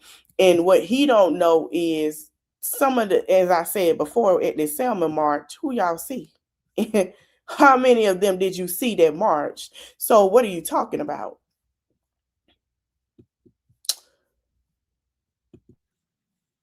And I'm going to let this man tell you what they did. Because people just be talking. But the civil rights movement didn't just help Black Americans. It reshaped rights for everyone in this country. When people talk about the civil rights movement today, they often try to shrink it. They reduce it to a single group, a single decade, or a single issue. But the truth is this: the civil rights movement didn't just benefit Black Americans. It laid the foundation for what rights that women, Hispanics, immigrants, disabled Americans, LGBTQ communities, and nearly every marginalized group rely on today. And you want me to tell y'all something?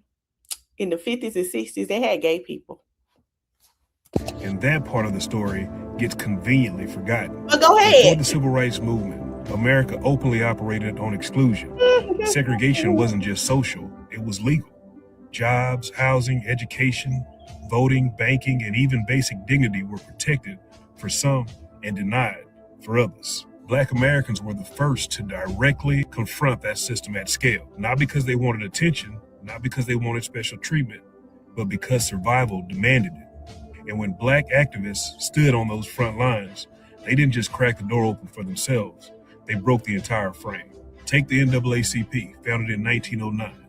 Its legal strategies didn't just dismantle segregation in schools through Brown versus the Board of Education.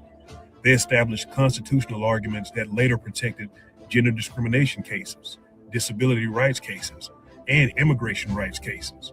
Some of y'all need to listen to that twice. That legal blueprint didn't belong to one group. It became the framework for everyone. Look at the Civil Rights Act of 1964. Most people associated with race, and yes, that was central, but that same law outlawed discrimination based on sex. That single inclusion became the backbone of modern women's workplace rights. Listen to that twice as well. Without Black-led pressure forcing that bill through, there's no Title VII, no legal protection against sexual harassment, no gender discrimination lawsuits, no equal employment standards as we know them today.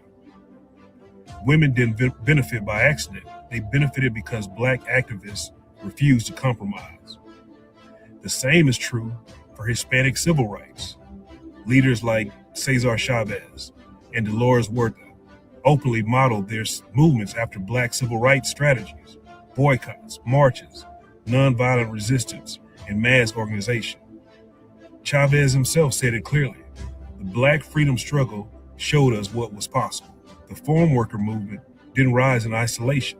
It stood on shoulders already bruised from police batons, fire hoses, and jail cells. And when voting rights protections expanded in 1965, it wasn't just Black voters who gained access. Those protections later defended Hispanic voters against literacy tests, poll taxes, and language barriers. Once again, a door opened by Black sacrifice stayed open for others. People also forgot how deeply the movement reshaped disability rights. The Americans with Disabilities Act didn't come out of nowhere.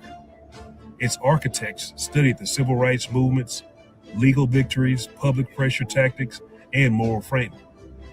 The same arguments once used to fight segregation were repurposed to fight inaccessibility.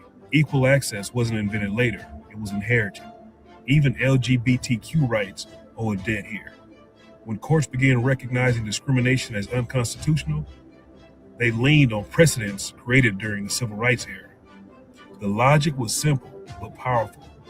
If discrimination based on identity violates equal protection, then principle must apply universally. That legal domino started falling decades earlier because Black Americans pushed it. And yet today, there's a growing narrative that tries to erase that reality. Some people want to enjoy the benefits without acknowledging the builders. They'll say things like, that was a long time ago, or everyone struggled, or why keep bringing that up? But here's the uncomfortable truth. If Black Americans had chosen silence instead of resistance, many of the rights people enjoy today simply wouldn't exist. Not at the speed they came, not at the scale they reached, and not with the force of law behind them. Black activists didn't just fight for themselves, they fought for a principle that rights denied to one group eventually threaten everyone. And history keeps proving them right. Civil rights progress has never been about replacing one hierarchy with another.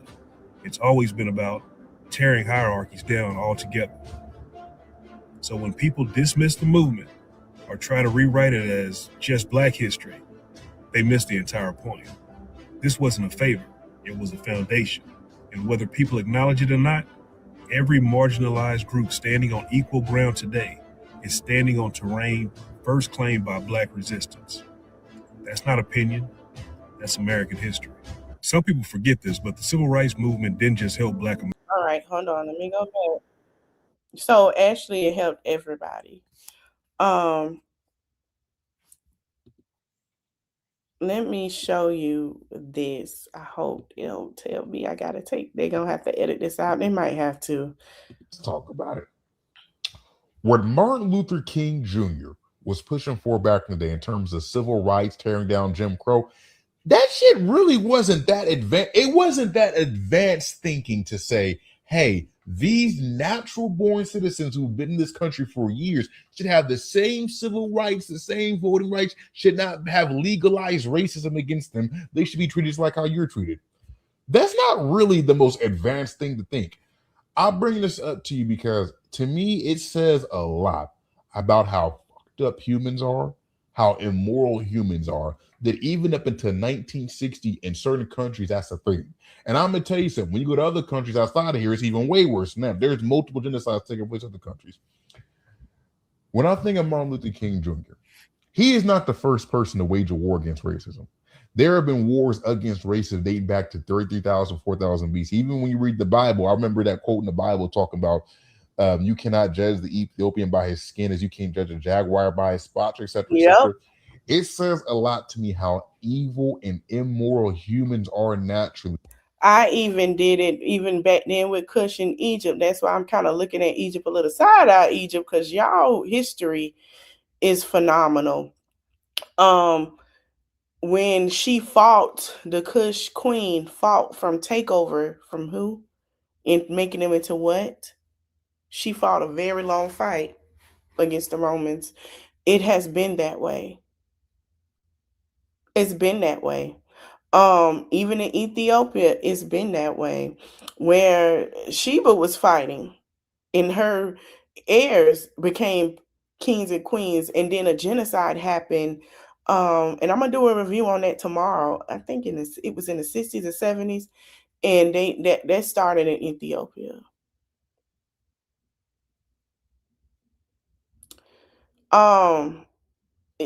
Pay attention.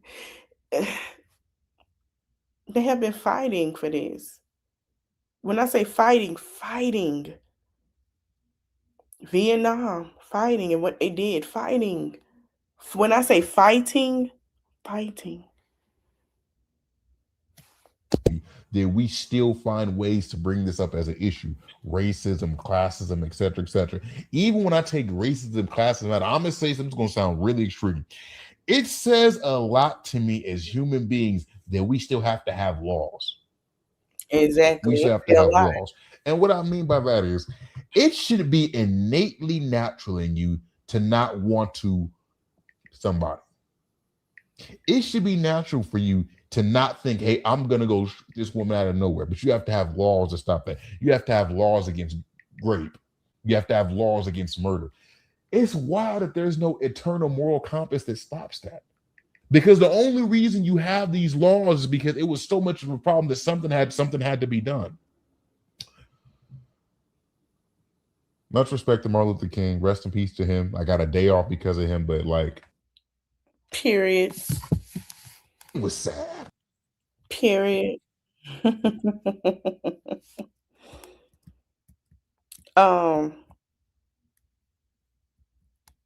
me see if I can find a Selma March. Remind you, we civil rights was a target. Remember? Oh, it was a target. I want to know what target it was.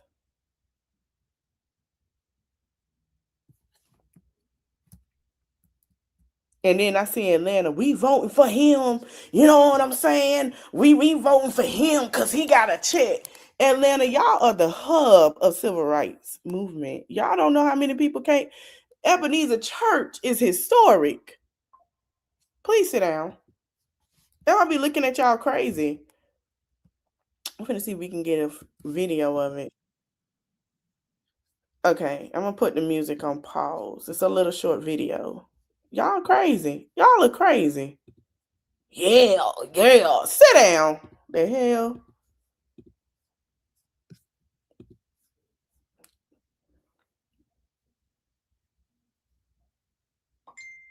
And the monks who are protesting, they walk through that bridge and they're protesting to Washington for peace.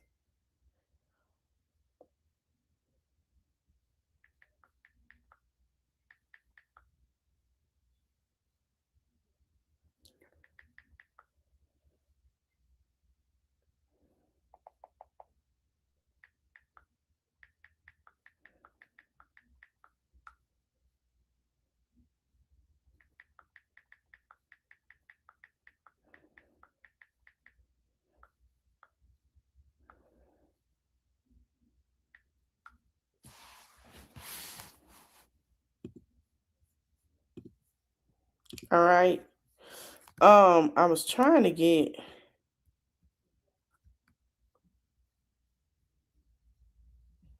the video of them on the bridge. I don't know if I could play this with John Lewis recalls. I'm gonna play this. If it get a little too, I'm gonna take it down. Okay? But this is about John Lewis. We're marching today to dramatize to the nation, dramatize to the world, that hundreds and thousands of Negro citizens of Alabama, but particularly here in the Blackbelt area, denied the right to vote. I was wearing a backpack before it became fashionable to wear backpacks. John Lewis. I thought I was going to get arrested and go to jail, so in this backpack, I wanted to have something to eat. I had one apple and one orange. I had 2 books, I had toothpaste, and a toothbrush. But we understood while we were walking through the streets of Selma that the sheriff of Selma and Dallas County had requested that all white men over the age of 21 to come down to the courthouse that Saturday night to be deputized, to become part of his posse. We just kept walking. We come to the highest point on the Edmund Pettus Bridge. Down below, we see a sea of blue, Alabama State Troopers. We saw all of this water down below in the Alabama River. Jose Williams said to me, "John, can you swim?" I said, "No." Jose, "What about you?" He said, "Look." All them people, look at all them I said, "Well, there's too people much water in this river. was to jump. We must go straight ahead. A man by the name of John Cloud identified himself and said, "I'm Major John Cloud of the Alabama State Troopers." It's detrimental to your safety to continue this march, and I'm saying that this is an unlawful. This was an unlawful march, would not be allowed to continue. You are ordered to disperse, go home, or go to your church. Disperse and return to your homes or to your church. I said, "Major, may I have a word?" He said, "There will be no word." You saw these men putting on their gas masks. He said, "Troopers, advance." Troopers here, advance. They came toward us, beating us with nightsticks, trampling us with horses, releasing tear gas.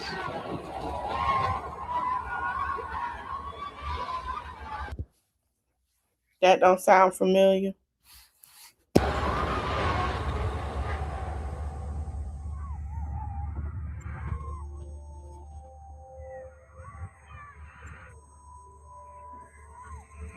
I was the first person to be hit. I was hit in the head by a state trooper with a nightstick. I thought I saw death. I thought I was going to down that bridge. I thought it was my last nonviolent protest. And all these many years later, I don't recall I made it back across that bridge to the church. I do recall being in the church. They asked me to say something to the audience. And I stood up and said something like, But Silver Moon, she don't know because it was never told to her, which is very, very sad. And that tells me a lot that I need to know. "Don't understand it. How President Johnson can send troops to Vietnam and cannot send troops to Selma, Alabama to protect people who only desires to register to vote. We line up in twos to walk." Mm-hmm. When you guys talk about how you don't do religion and how churches is Oh, it's Sharon. Okay. scam, I just sit those conversations out. I absolutely love and adore my church community. We had our monthly movie night last night in the sanctuary. As you can see, we had all of the beverages you could want, all of the candy, all of the chips, everything set up in the sanctuary for our movie night. The kids were in a different room watching a movie that was appropriate for them. We watched Selma. We are a very, very diverse church community. Right now, we're in our Black History.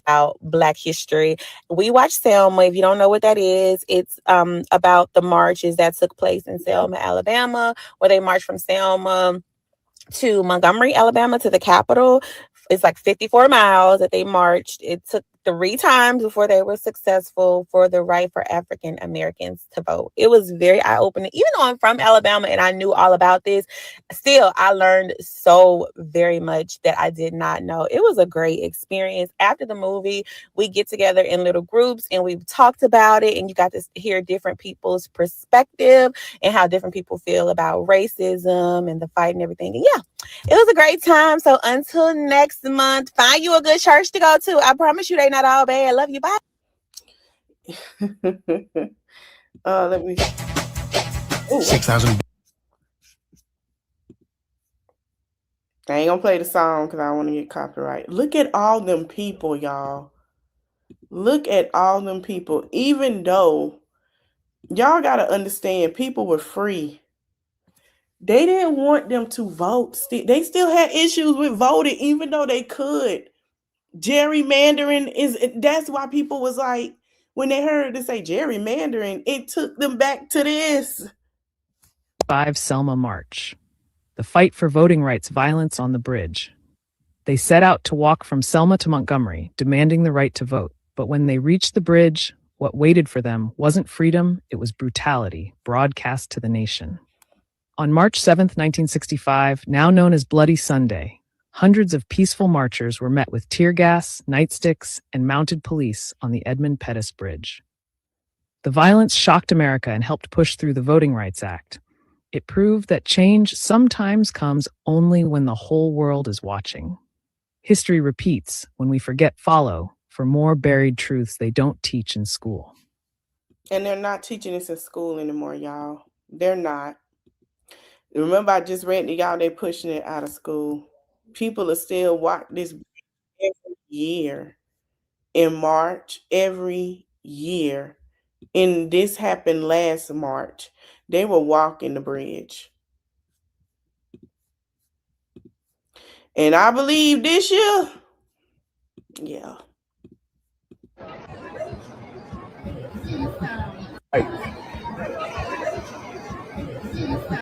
They still doing the walk. So when y'all hear, oh, civil rights was against, no, it was not. Civil rights wasn't bad for America. Civil rights helped America. It ended Jim Crow.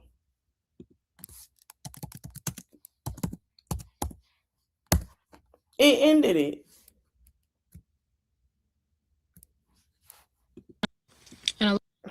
Am I still sharing? Yeah, okay.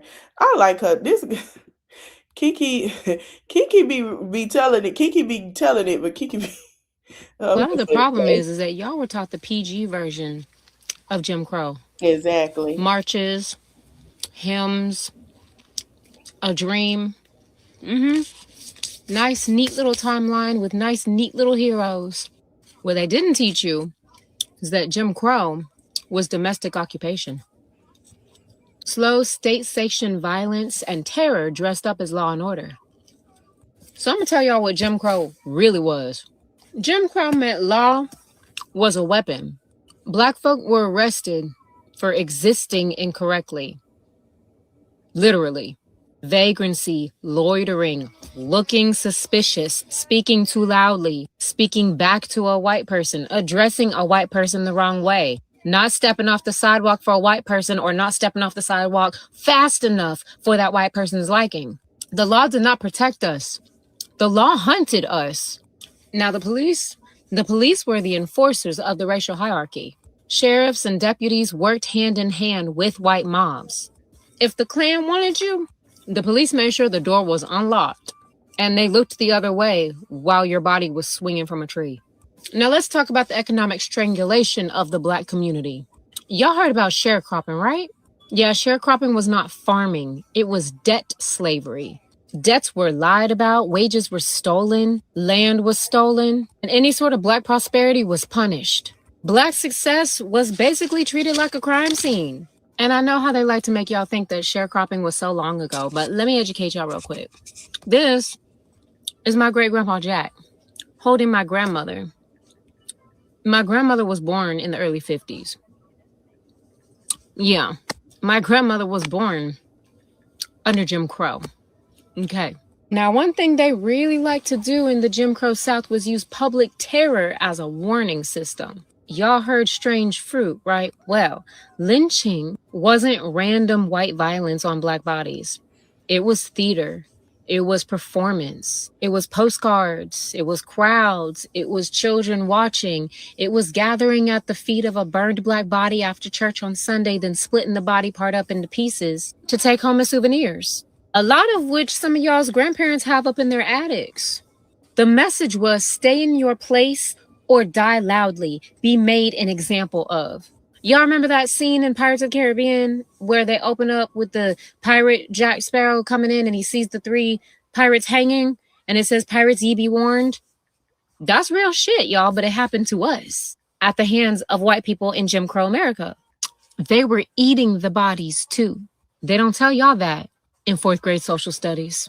Then there was voter suppression, poll taxes, literary tests, grandfather clauses, and violence at the polls. Anything to keep a Black body from voting.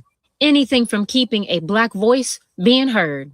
It was like democracy was a private whites-only club, and Black folk were the targets of the club's bouncers. The Klan, the police, slave catchers, you get the gist. And then there comes the peace marches, right? Well, then peace marches were met with brutality, with water hoses, with dogs, with beatings, batons, jails. The state wanted obedience, not justice. Jim Crow was about hatred, it was about racism, and it was also about control. And once again, we are seeing the criminalization of identities and existences. We are seeing militarized police, Government agencies, state-sanctioned violence, peaceful protests being met with brutality, police brutality. We're seeing selective enforcement of the law. White supremacists get a slap on the wrist with kid gloves. Black and brown bodies get boots on our necks. Same imbalance, different uniforms, updated even. We're seeing state propaganda. Jim Crow said separate but equal. Today it's law and order, border security, public safety, same lie, different font. We're seeing them use economic pressure as punishment. Non-white communities, black and brown communities are being starved of resources, then blamed for starving. Aid is being stripped away. Housing unstable or denied completely. They taught Jim Crow ended as if America had a heart, a change of heart. When segregation ended and black people were put in the mix with white people were not deconditioned of their white supremacy. If y'all watched, oh my God, them, us, that's what it is. Watch Us first before you watch them. It's a secret, and I hope they come back because the way that they broke it down, remembering Us, where they moved to California and they could move, and they were the first, I think it was it Compton? Compton wasn't like what wasn't Compton. What is it? I think it was Crenshaw. I'm gonna have to look it up. It's one of them.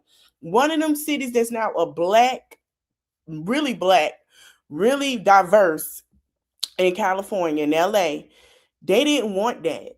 And so they started moving them in LA. They was like, no, they can stay because they had a problem with black people. So when he got hired onto this company in LA, California, it's on Us.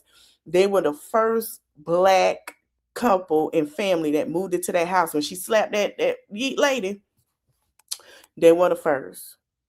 They moved into that home. The yeet lady got upset and riled up everybody else to try to go against that woman. When they realized what she was doing, they completely stopped. She started doing it herself because she didn't want them there. So when you go into Us, then you go to them, and it shows how her grandchild, because she had twin, it was in the 90s, she had a twin brother who passed. You got to go watch them. It's very educational, really. She is scary, but y'all got to pick up on it because of what happened and because they lost their baby uncle. Because remember, in Us, the mama went through in a southern state where she was essayed and they unalived her baby. And it put her in a bad mental state. And then they left to California. Now, the grandchild of that mother is a police officer.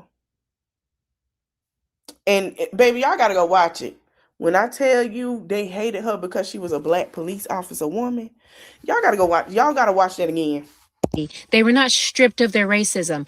All of that hateful mentality remained intact. And we were thrown in the mix with them to coexist. America was never ready for us to live side by side. America did not ever have a change of heart, and it's been trying to creep back to the way things were ever since. Jim Crow only ended on paper because it became internationally embarrassing and economically inconvenient. But that mindset, baby, that never left. It just learned how to use courts, algorithms, and federal agencies to try to get back the control it feels it lost. Again, this is not 1930s Germany, baby.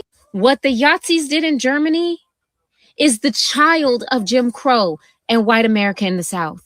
It's literally what they learned from watching the way white people treated Black Americans all throughout America's history, the way we treated Asian Americans with internment camps, the way they treated Indigenous Americans with genocide, Trail of Tears, all of these broken treaties. Baby, this is the way America's always been. This is the DNA of America. It's never changed. This is America being America.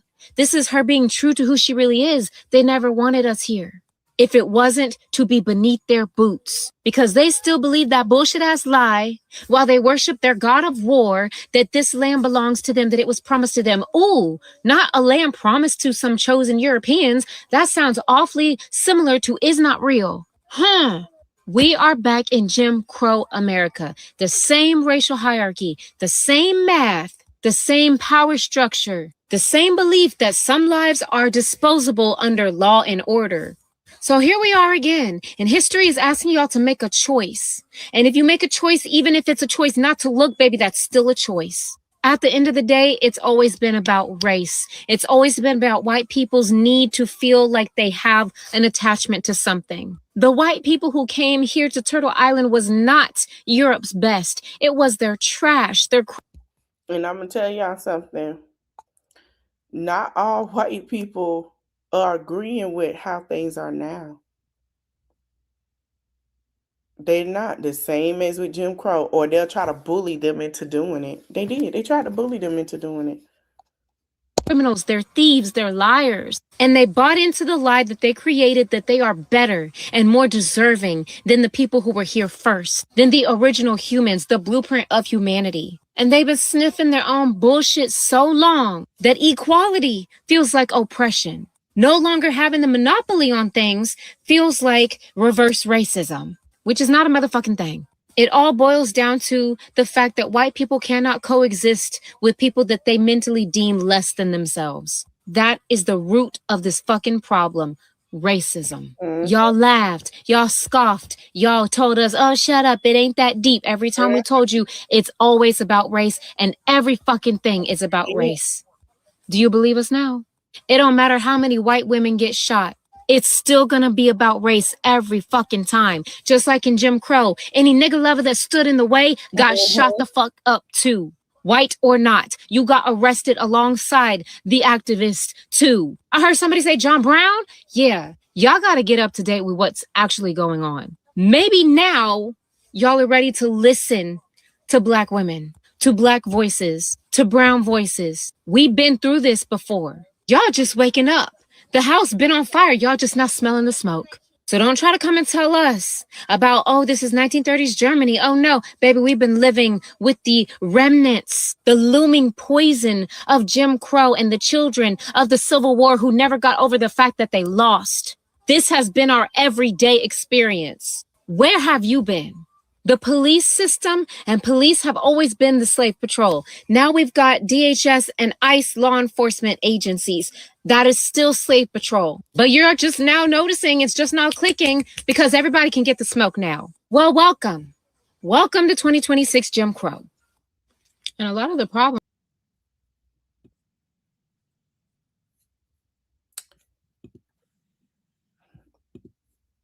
She not lying. I've been saying this. You to understand that what we're seeing in Minnesota is not 1930s Germany. It is Jim Crow. It is what Black Americans have lived through, what our grandparents lived through. I need for you all to understand that if you don't dismantle even that disassociation from your country and what you see happening in your country now, then you will not be a part of this new republic you all keep talking about online that's bringing us together. We have to be able to name things correctly. If you have to, in order to truly acknowledge what's happening, we have to label things correctly. You cannot diagnose the disease without naming it, right? And if you call cancer, that's something different than a brain injury, guess what? The diagnosis is going to be wrong. You're not going to be able to get the treatment you need. You're not going to be able to get as healthy as you're supposed to be, right? Because you misdiagnosed and you're treating it incorrectly. And it's the same thing I keep seeing us doing on here. And I love seeing all the people that are fighting and resisting. I love that for us. 92% it still ain't coming outside because you guys aren't even naming the situation correctly. So we know your diagnosis is not correct. And then when we come outside, you're going to act like we need to follow your lead after we get hurt. Guys, you have to start with the painful truth that this is America, has been America. And as our foreign media has shown, the only reason why this could get this far and get this bad is because of America. If it wasn't enough people here that think that this is a good thing, then it wouldn't be possible. So start with the truth. Start with the truth.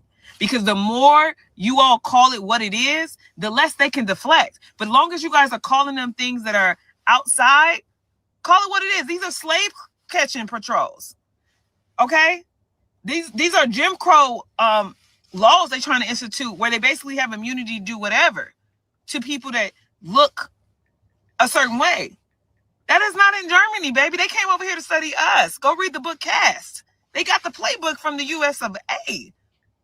So tell yourself the truth so we can dismantle it together. I need you to understand that what we're seeing in Minnesota is not 1930s Germany. It is Jim Crow. It is what Black Americans. I'm finna get ready to end this live. I think I stated my point very well. Welcome to MLK Day. Oh, she did post something else. Hold on, I want to read one more thing with Miss Bernice. My prayers to Miss Bernice. Because in MLK kids, even to Malcolm X kids, because anybody that are descendants of people that fought for this movement, the civil rights movement, to end things that were back there, because for them to see this, I know, and what's going on, they're very hurt. They're hurt. I have aunties that grew up around that time, and I know they even say it's just unbelievable. It's like we're back there. She said, MLK Day, remember my father by amplifying and advocating the end of the state sanctioned facility violence against Black and brown immigrants and against people, period. Speaking up for people who are suffering genocide in Sudan, Palestine, Congo, and other nations. Calling and writing your congressperson in support of democracy as opposed to dictatorship. Democracy came about when they learned that you had a freedom of speech, and they learned that you could cross over into it, and we can have that freedom in order to get what we needed done. Y'all don't want to talk about that. Y'all ain't got that far. Supporting policies to indicate poverty, higher minimum wage, and affordable housing. That is true, because the city that I live in is. I'm hearing a lot of people say y'all got money for these people to come in and patrol, but y'all ain't got money to get these people off the street, and our temperatures are dropping to 17 degrees. Continue. Learning the truth about and challenging anti-Black racism, which is still prevalent in healthcare, media, leading practices, the criminal justice system, and etc. All right. So that's what she said. Thank you.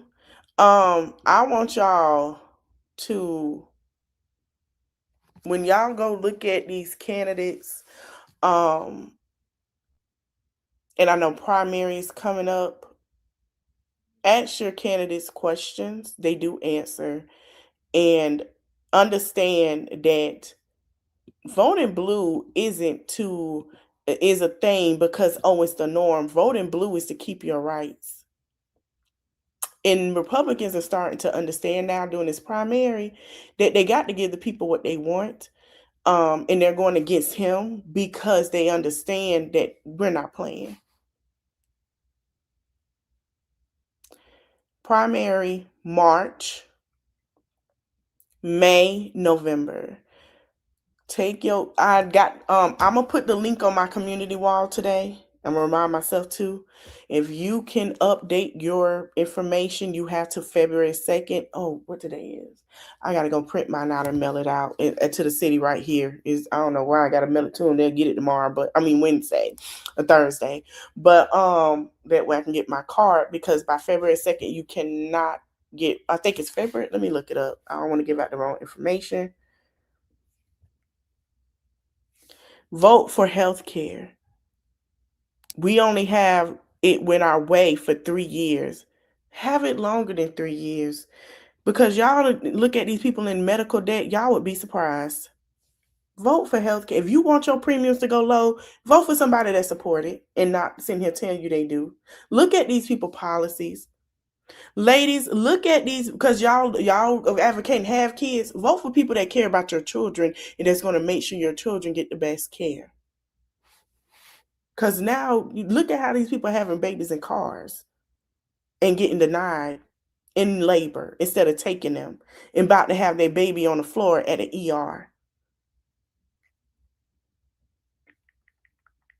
Like, let's be for real. Y'all want people to have babies, but look at what y'all doing. I think the deadline is March 3rd to turn your stuff in.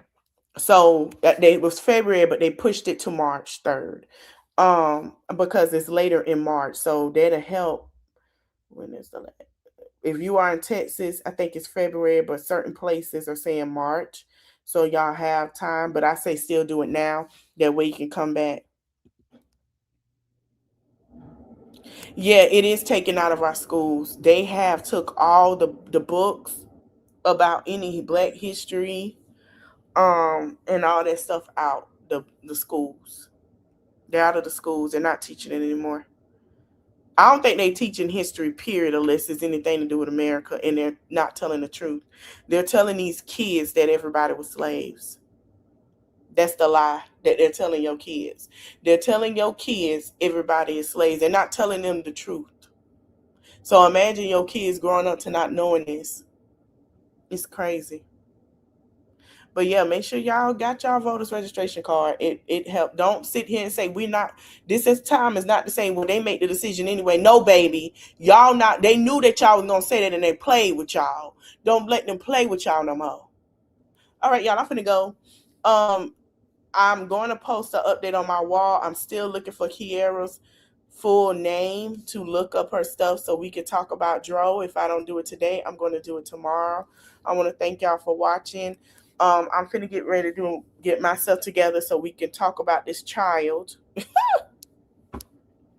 At least have us some fun tonight on this beautiful, beautiful, beautiful day. And I don't know if I want to have any updates. Thank you. I don't know if I won't have any updates yet. I don't think I have any updates to talk about, y'all. I don't think so. But if y'all want me to go down the rabbit hole, more of Africa and stuff, let me know. Y'all know I will. I'm going to say this. Growing up as a millennial, baby, I understand the kids now because we really tired. Ever since we came out the womb, it was always something. The traumatization started for us when we imagine in school. We sit in school and we see the planes and we like, oh, what? Like, you can imagine you sit here at school, you like, oh my God. I remember one kid in the class was like, oh my God. I was like, oh, I don't know. And everybody was just looking in awe of this. Like, we were just sitting here like,